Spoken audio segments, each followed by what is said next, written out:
There is something that so many women never speak about unless it's behind closed doors, and never in public, and most certainly never online. And in today's episode, I'm going to speak into what that thing is. Revenge with the ex. The need and almost the absolute obsession with having a life better than the ex, and almost stepping into the woman that he is going to regret that he lost. And I'm speaking to you from an experience that I had with an ex where I definitely left the relationship being like, I'll show him. I'm going to prove to him that he made a mistake, that he's going to want me back. I spent a lot of my energy constantly trying to prove to him and performing and changing ultimately who I was. And so much of that was basically fueled by pain and hate and anger and fear and sadness.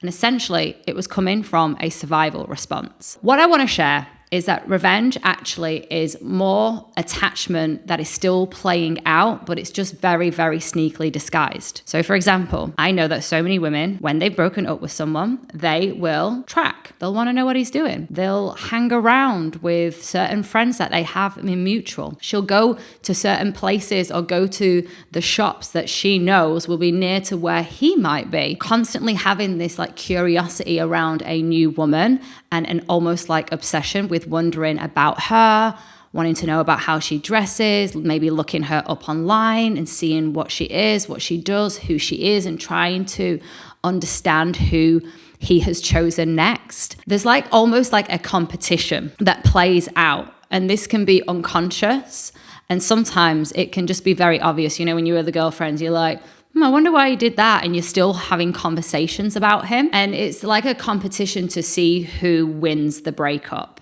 And the truth is where I arrived at when I recognized that I was playing these out with my ex, is that actually he still had access to my energy. And there's a big, big difference between healthy detachment and a performative moving on. So the performative moving on is where you tell people that you're over him, that you were better than him, where you start making these really, really big changes in your life, like a whole new like look and identity. And I'm not saying per se any of these things are bad things, but what I am saying is that if these are being done in order to feel better about yourself and try and hype yourself up because there is a part of you that is so wounded and feeling so rejected by the breakup that rather than be with that wound, you try and dress it up and make life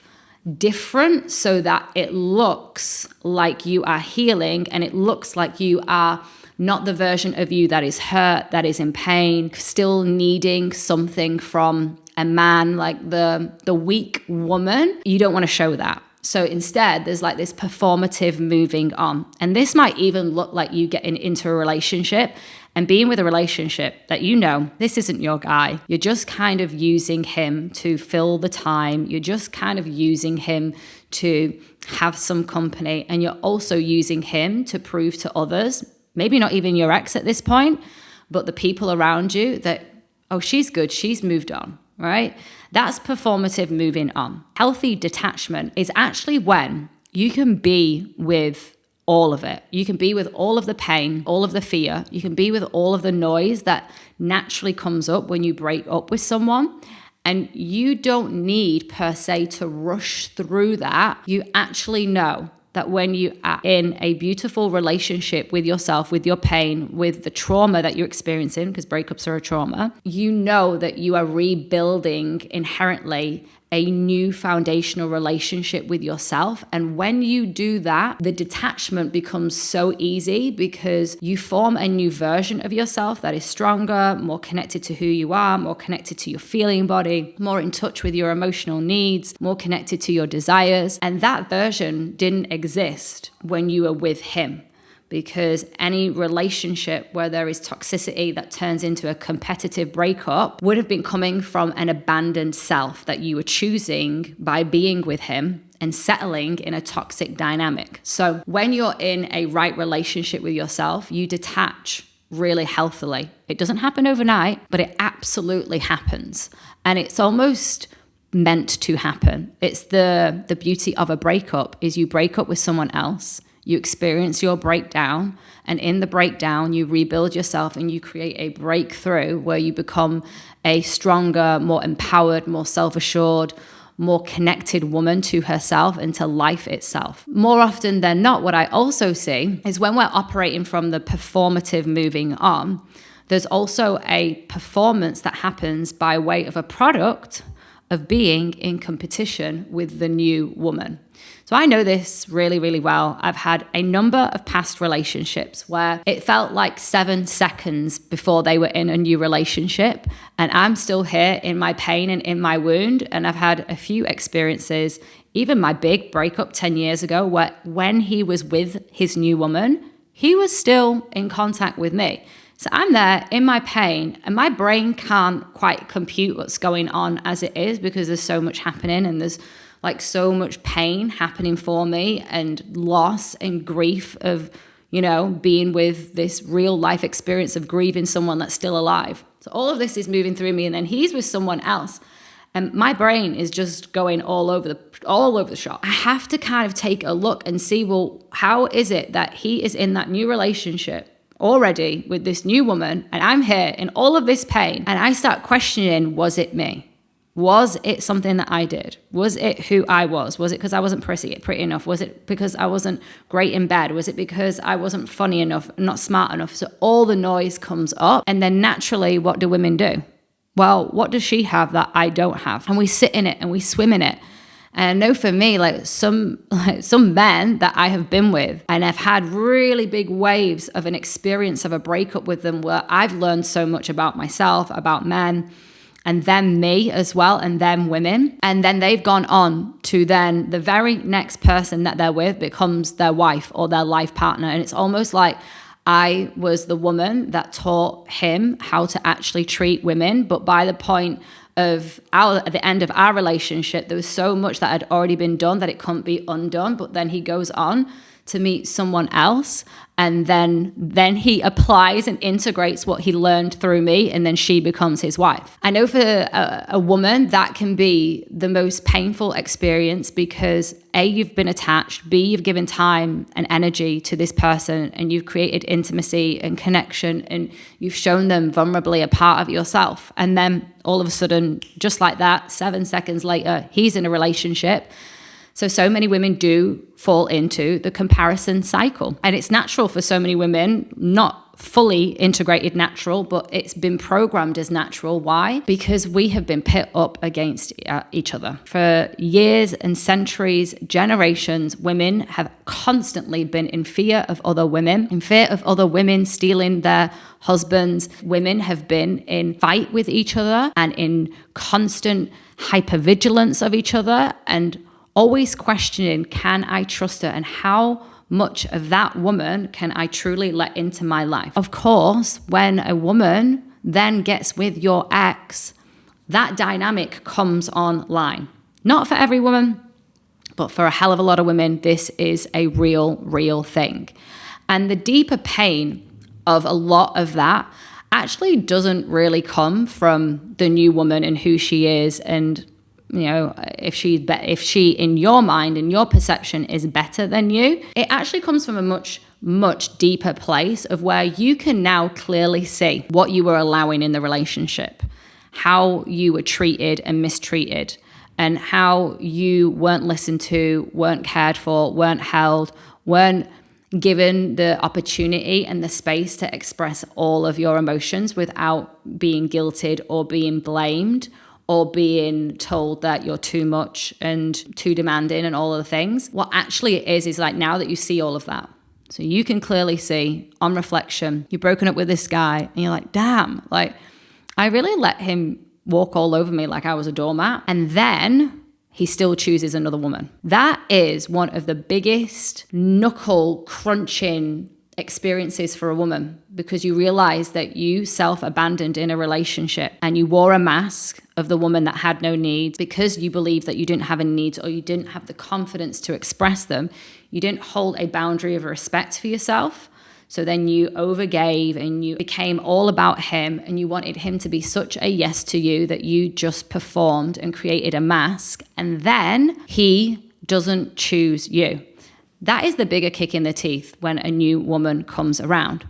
And all of that energy, all of that resentment that essentially right now is directed towards him because he's the villain of the story and you're the victim, all of that energy, then underneath it all, there's resentment to yourself because you're like, fuck, why didn't I walk away? Fuck, why didn't I actually speak my truth? Fuck, why didn't I see these things earlier and do something about them? All that resentment energy, everything's coming up. It all gets fueled and put into, well, I'll show him. And it almost becomes like this energy of proving, which again, is still outward energy towards him. He still has access to your energy, which has him attached to you. He's still emotionally connected to you. You're still available to him, even if you're not together. And there's so many things that women do when they're in this dynamic. It's like you're constantly trying to make it seem as if you're happier. And a lot of women do this by online. So it's like, you know, what you wear and what you dress. And the truth is there's really no price for getting over him. There isn't. There absolutely isn't. Or who gets over who faster, or who moves on with who faster. And it's more about the fact that you win because you choose you. You won because when he said no to you and he didn't choose you, you decided to start choosing yourself. And choosing yourself doesn't look like proving to him that he should regret what he did, proving to him that actually the new woman isn't as good as you. The rejection that so many women can't actually be with, the energy of perception of being rejected, because the rejection actually isn't a real thing. Rejection is man-made, right? We create a story that that person has rejected us. It's not true. You get to choose if it's fact or philosophy. Now, if you create a story that you're not good enough, or if you've been holding a story for a very, very long time, maybe since you were a little girl, that you need to prove and you need to put on a performance, you need to show up in a certain way, you need to look a certain way to get people to like you. If you've been holding that, and nothing's ever going to be good enough when you're holding that story, that belief will keep hunting you down and chasing you around your whole life until you meet your nervous system that's holding that fear and that threat, essentially, of you'll be abandoned if you're not good enough. All of that is basically you trying to prove to him still. And it's energy outward. It's not energy that you are actually bringing home to yourself, and so unattached. Not even like whatever, as in whatever, I don't care. Just like genuinely like whatever. And there's a different energy behind it. So what I really want to share with you is the way in which to break free of this. And it's not an overnight thing. It is a journey that every single woman goes on. And I think there's so much liberation in women being in the space of a challenge like a breakup. I genuinely think when a woman comes to me and is like, Anna, I've broken up with someone, I genuinely get really, really excited for that woman. Because the breakups are always necessary. They're necessary for that woman to start experiencing something new, because otherwise the breakup wouldn't have happened. It had to happen. One or two people chose to end that relationship because for whatever reason, it didn't feel in alignment for either one of those people, right? Or a pain body got in a way, a trauma response got in a way. And essentially it meant that someone was deeply hurt in some kind of way. Necessary. It was necessary to happen. How do we know? It's because it happened, right? We can't fight reality. And what I know to be extremely true is that every single time one of these experiences happen, women get to really, really start shape-shifting who she is. Because the version of who she is right there, right now, in that moment, is the version of her that co-created that dynamic in some way, shape, or form. She said yes to him. She stayed with him. I know this because even after my ex cheated on me with my flatmate, and then told me that it wasn't a big deal, do you know what's worse than that? I stayed for another year. That's what's worse. It wasn't even what he did.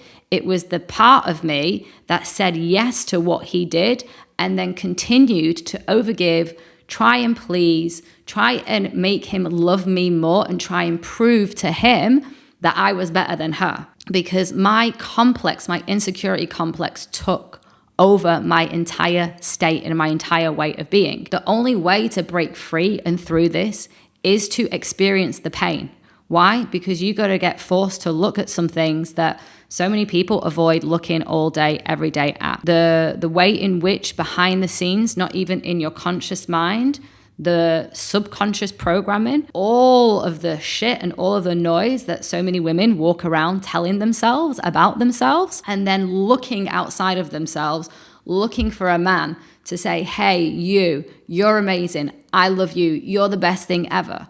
She's looking for him to say it to her because she doesn't know how to say it to herself until she gets forced to, until there's so much pain and there's so much need for a reprogramming and a initiation into a new way of being. Then she gets forced to look at it. A lot of women say to me like, Anna, how do I redirect the energy? How do I come back home to myself? How do I love myself? How do I become confident? And there's so many different nuances to it. But one of the things is you have absolutely got to start really looking at the boundaries that you're holding for yourself. Because inside of your world, inside of your everyday world, if you took an inventory, and I want you to actually do this. I want you to take an inventory of your life and I want you to look at all of the areas of your life. Now you can do this like as a pie chart. It's called the Wheel of Life. And if you Google it, you'll find one. And it has career, relationships, health, money, life experiences, fun, family. It has all the different departments of our life. And I want you to go away and take a look at this. And then next to it, you write down 1 to 10. 1 being, I'm deeply dissatisfied in this area of my life. And 10 is, I feel so complete, so fulfilled, I'm in overflow. Like it's giving me energy. I have so much energy from this area of my life. And then score yourself from 1 to 10. Let's say, for example, in dating, let's say that you are a 3. You're at the lower end of the scale, maybe like you've been avoiding dating or you're just kind of starting to think about it, start putting yourself out there. But actually you go on 1 or 2 dates and they're terrible dates and you feel all the nerves and you don't know what to say, or he's boring and he doesn't ask questions. So you're asking all the questions and you're finding it really challenging to connect.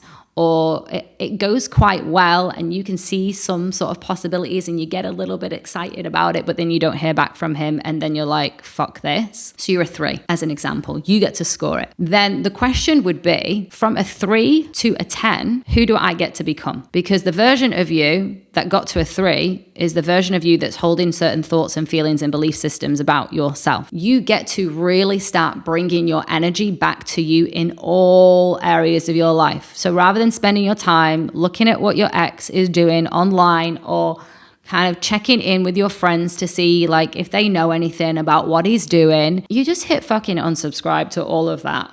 And instead, you bring your energy to your life. Like, what's going to actually bring you joy? Who do you want to become? What do you want to do with your life?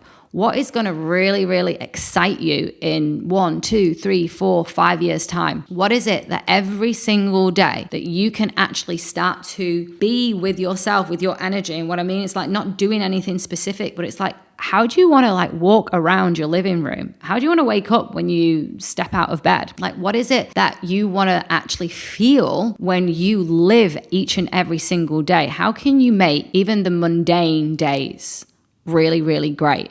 Like, what is it that you want to tangibly experience in your life? Not just the external results that look good when you make an announcement on Instagram to say, oh, I'm boarding this flight to wherever, or, oh, you know, I got the keys to my new apartment, or, oh, check out our new wheels. Like, you know, all of those things, like, yes, hell yes, we get to have nice, shiny things. We get to. They're great to experience. And as you know, I love a holiday. So all of it is a yes to that. But like in between that is your actual life. And how do you want it to be? So I want you to really, really start redirecting your energy to you, not to the outside world, not to what's going on with your ex, not to what people think now that you're single again, and even redirecting your energy back to you. Part of that is also going to be being with the part of you that is feeling all of the fear and the pain and the rejection and the insecurity that's coming up. It's like, how can you just lovingly hold yourself so that eventually what happens, your body starts getting back to a baseline of internal safety that is not connected to anyone or anything outside of me changing or being a yes to me. It's me being the yes energy to myself. And that is regulation that gets you out of a survival response and actually brings you into a state of unlimited possibility, aliveness, being really connected to yourself, your inner spark, your inner joy, turning your own light on all the way up, really getting back to the truth of who you are without needing him to be doing less than you. Because when you are in that energy, when you are so full of yourself in the most beautiful way, when you're so full of yourself, if he's doing good, you're like, that's so good. It's cool that he's doing good. Not my guy, not for me, still not cool what went down, but thank you.